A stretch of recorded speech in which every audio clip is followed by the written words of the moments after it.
হেই, কি অবস্থা সবার?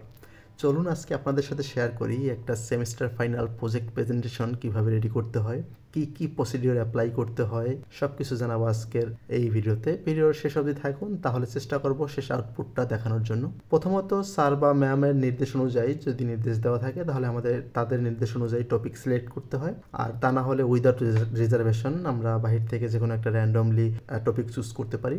দেন এরপরে আসে রিসোর্স এর পালা। রিসোর্স আমরা বিভিন্ন টাইপ, গুগল, জার্নাল, বিভিন্ন ওয়েবসাইট, চ্যাট জিপিটি বর্তমানে খুব হেল্পফুল একটা রিসোর্স প্লেস বলা যেতে পারে। এই সব জায়গা থেকে রিসোর্স কালেকশন শুরু হয়।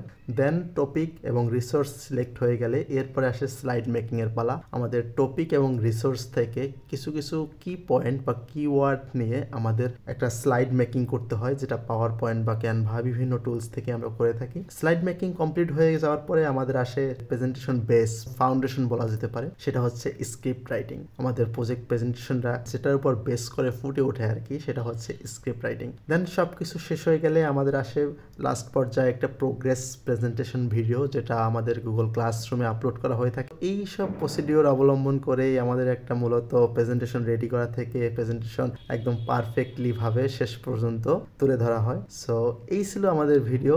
এখন দেখতে থাকুন আমার লাস্টের অল্প কিছু একটা স্পিচের output. Good day everyone, I am Metin Haldar, a student of the University of Bangladesh, and today I am going to present my semester final lab project on interesting and practical topic, a friend recommendation system that using BFS Grady algorithm. In this project I build a friend recommendation system, then Micro, what big social media platform do. Thank you everyone, have a good day, tata.